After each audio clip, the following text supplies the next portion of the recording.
Hello Jing, kumusta? Medyo na-busy lang ko and sakit pa akong hipon. So, ato na lang ipadayon ang atong higiskutan. Consolidation topic number 2. Nagiskut ka ni repentance. Pero before that, mag-pray ta.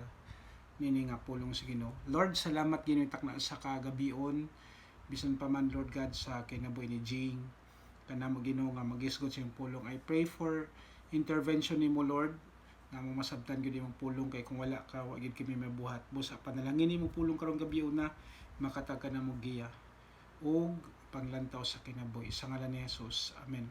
So repentance, paginulsol, unsa ka importante ang repentance implies a change in direction. Ang paginulsol buti pasabot pag change og direction, turning away from sin toward changing one's mind. So meaning to say, gusto kanang nakay gusto buhaton, ang repentance is ang opposite ana sa dili sa gusto nimong buhaton, or changing one's mind to live for God in favor sa Ginoo. So ang imong pagbag-o sa imong hunahuna para mahimuot ang Ginoo sa imong kinabuhi. It begins with a decision to turn from sin and surrender to the Lordship of Jesus Christ. So nagsugod ni siya sa pagbiya sa sala nga isurrender na nimo imong kinabuhi ngadto sa nga mahimo nimong Dios si Ginoong Hesus. Unya kinahanglan nga mag-desire ka nga magpaduol kanunay kang Ginoong Hesus and walk with Him every day. So ang paglakaw, ang imong desire nga maglakaw kanunay uban si Ginoong Hesus. Repentance is much more than just acknowledging wrongdoing. So ang paginulsol mas labaw pa sa pagdawat nga ikaw nasayop.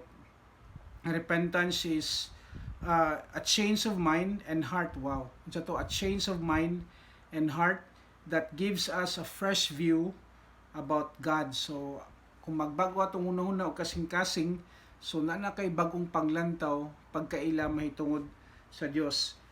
Nga ikaduha, mahitungod sa imong kagalingon. So kung tinud ka na ginulsol, na kay bagong panglantaw sa Ginoo, unya mausab na pod ang panglantaw nimo sa imong kagalingon.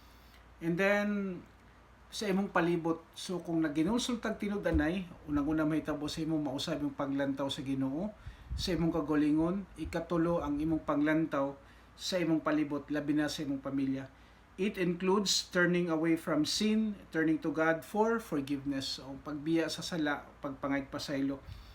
Ang motivation ani tungod sa gugma sa Ginoo nga sincere nga desire to obey His commandments. So lakip na ni ang paginulsol mo, ang pagtalikod sa sala. Unya ang atong pangandoy nga kanunay magpaduol sa Ginoo nga tumanon ang iyang masugo.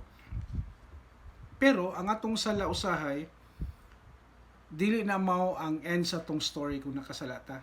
In fact, God works through everything that happens in our lives. Ang Ginoo nagapamuhat sa tanang panghitabo sa tong kinabuhi. Apil na atong sala to draw us to Jesus. So kung nakasala ta, masayop ta, ang pagginulsol maoy mutukmod kanato paduol kang Ginoong Hesus. Sumala pa sa John chapter 6 verse 44, kung na kay Bible day mo, i-check na lang ni John chapter 6 verse 44 and 45, and then Romans chapter 8 verses 28 to 29. So ingon pa diri, no matter what you have done, bisag unsa pa atong nabuhat, God has made a way home. So bisag unsa pa atong nabuhat, mangitag pamaagi ang Ginoo para sa ato nga makabalik yun ta sa dalan padulong sa iya.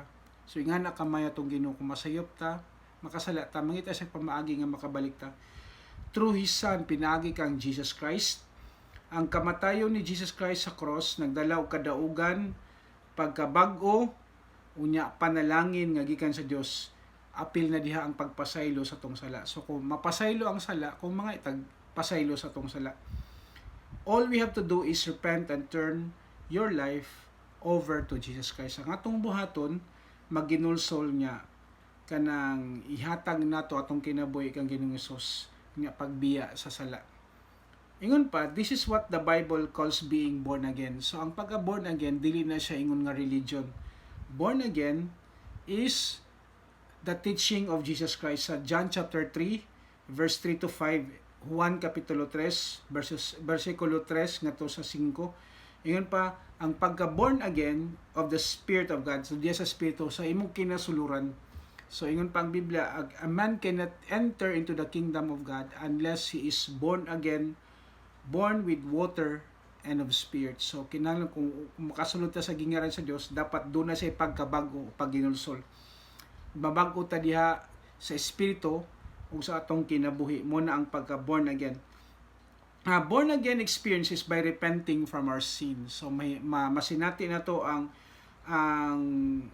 kaning pagkabago, born again, pinaagi lamang sa pagginulsol sa itong mga sala.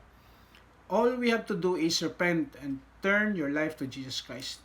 Now, ingon pa diriya, by repenting of our sin nga, tapos atong isalig ang atong kinabuhi nga to kang Hesus, ingon nato nga Dios og manluluwas.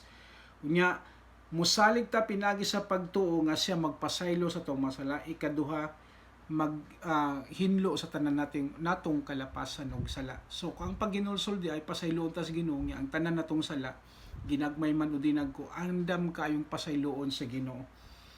And then unsay buhaton nato sa pagginulsol? Kinahanglan lamang og pagtuo. Find faith to repent. So mangita tag pamaagi nga makatuo ta kang Hesus nga sa pagginulsol.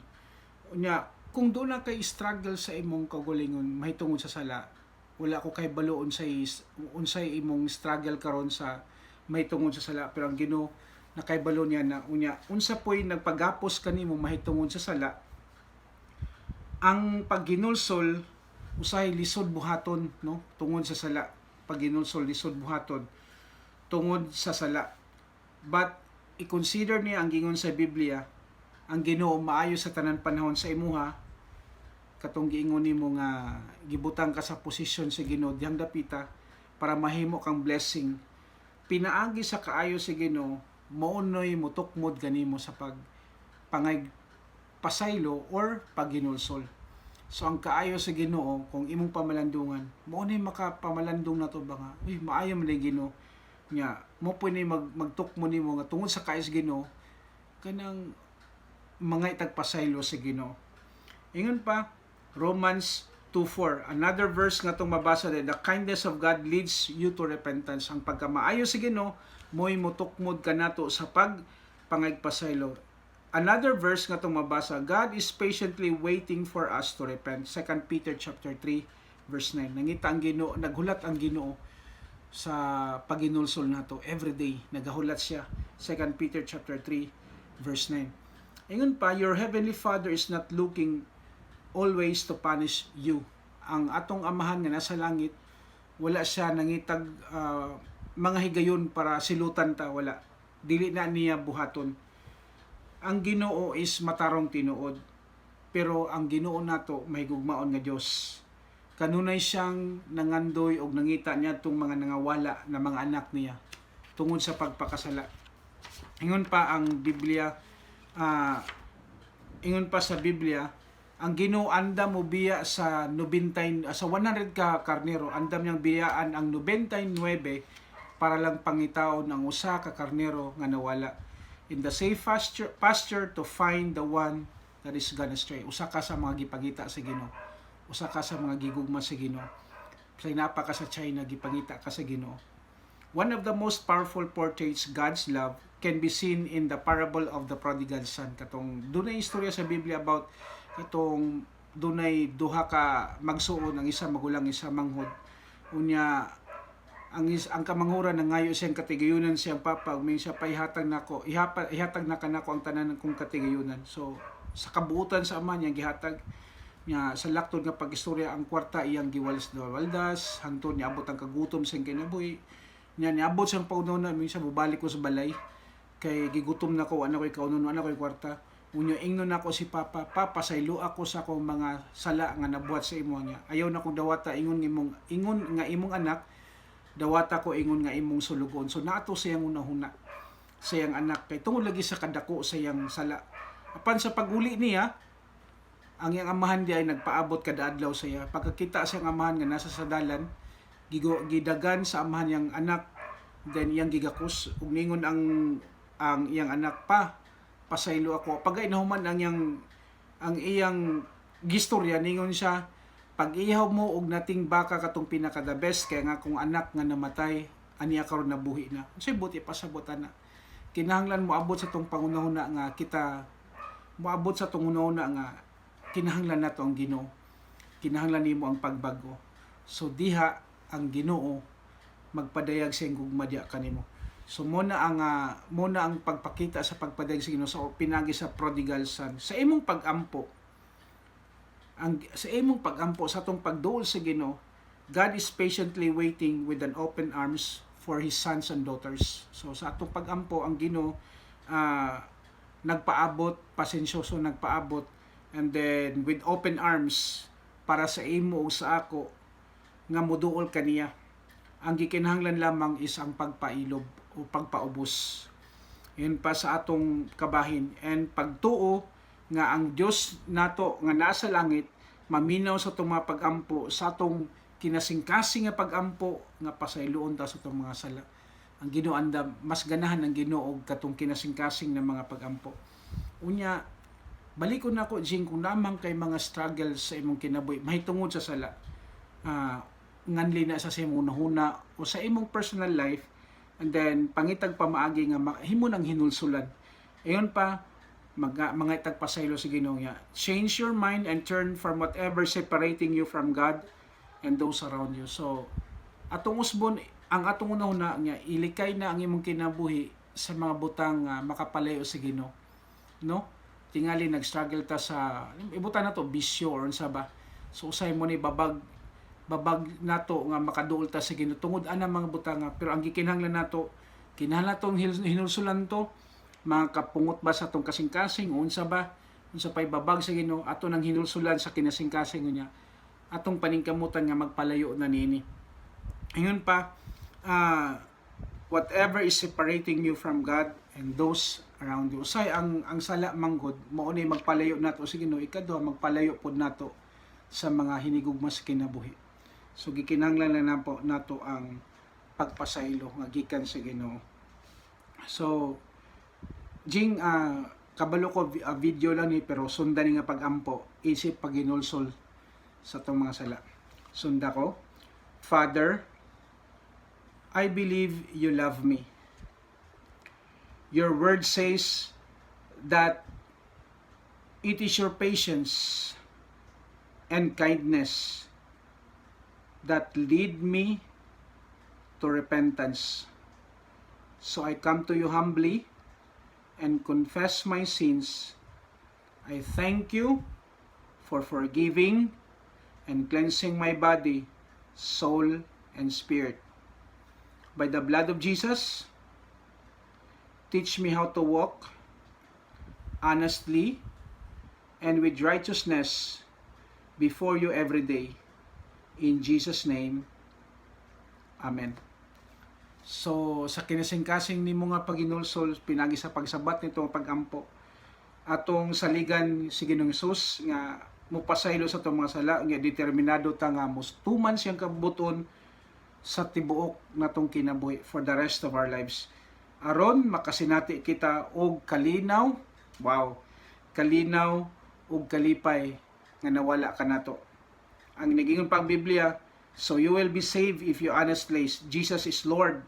And if you believe with all your heart that God raised Him from the death, and God accept you and save you, if you truly believe this. Romans chapter 10, verses 9 and 10. So makabaton tag kaluwasan tungod kay naghinulsulta sa atong mga sala. Hallelujah. So nagampo naman ta jing sa paginulsol, mag-declare na pud kun og blessing sa imuha. Nga ganina buntag, naging gabi, mga duha na kagabi, among gipray tong imong gipapray nga mga ngalan nga gisend sa ako kay kinahanglan gyud nilang prayer. Pero karon magpray ko para sa imuha o sa imong pamilya. Magpray ko. Ginoo, nagapasalamat ako ning takna sa kagabion sa kinabuhi ni Jing. Salamat Lord nga sa iyang pag-inusara diya sa China, uban ni siya Ginoo. Hulipi Ginoo ang mga kagulanan o mga kabalaka nga nasing kasing-kasing na tungod sa mga pangitabo siyang pamilya. Apan Ginoo ako nagaampo o Dios nga imong lig-unon ang yang kasing-kasing ug yang unahuna nga ikaw ang Dios. Gikontrol nimo ang tanan Ginoo ug doon na kay gahom sa pagkontrol sa panghitabo Ginoo. Ilabi na sa iyang mga hinigugma sa kinabuhi nga naa karon sa threat sa COVID. Apan Ginoo nagaampo Ginoo nga kabuta sila Ginoo ug pinaagi sa imong gahom, imong hihatag ang kompleto nga kaayuhan ug bubo nga panahon nga maayos sila Ginoo. Walay imposible diya kanimo. Bisan pa man sa pagpanimkamot ti Jing, panalangini ug panilipdi sa Ginoo, panalangini ang mga makugyon nga kamot. I declare blessing, financial blessing, spiritual blessing, physical blessing, and above all, spiritual blessing and material blessing. Together siyang mamang Papa Ginoo ug yang mga igsuon nga wala pa nataknuyi sa COVID, I pray for protection. Tabuni sila Ginoo sa imong gahom, ilikay sila Ginoo sa threat sa COVID. Salamat Ginoo si Jing, dunay kalipay ug kalinaw nga babatunan diha kanimo. Sa ngalan ni Jesus, in Jesus name, Amen. Jing, God bless and good evening.